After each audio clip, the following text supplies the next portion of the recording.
जय जगन्नाथ जय माँ लक्ष्मी 2026 मार्च 3 तारिख मंगलवार लागिव चंद्रग्रहण। से दिन पड़ुछि दोल पूर्णिमा।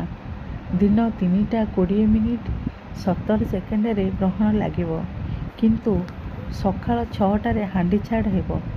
चंद्रग्रहण 9 घंटा पूर्व पाकत्याग देवनीति एसबू निषेध। ଏହି ସମୟରେ କୌଣସି ରନ୍ଧା ଖାଦ୍ୟ ହେବନି କିମ୍ବା ଠାକୁରଙ୍କ ପୂଜା କରିବେ ନାହିଁ। କୌଣସି ଶୁଭ କାମ ବି ହେବନି। ଏହି ସମୟରେ କୌଣସି ଶୁଭ କାମ ହେବନି, ଦେବନୀତି ମଧ୍ୟ ହେବନି। ଏହି ଗ୍ରହଣ ସନ୍ଧ୍ୟା 6ଟା 47 ପର୍ଯ୍ୟନ୍ତ ରହିବ। ଗ୍ରହଣର ମୁଖ୍ୟ ପରେ ସ୍ନାନ ସାରି ଘର ଦ୍ୱାର ଧୁଆପୋଛା କରି ଠାକୁରଙ୍କୁ ପୂଜାପତ୍ରି ଏବଂ ରୋଷେଇ କାର୍ଯ୍ୟ କରିପାରିବେ। ଗ୍ରହଣର ଆରମ୍ଭ ସମୟ ହେଲା ଦୋଳ ପୂର୍ଣ୍ଣିମା ମାର୍ଚ୍ଚ 3 ତାରିଖ ମଙ୍ଗଳବାର ଦିନ 3ଟା 20 ମିନିଟ୍।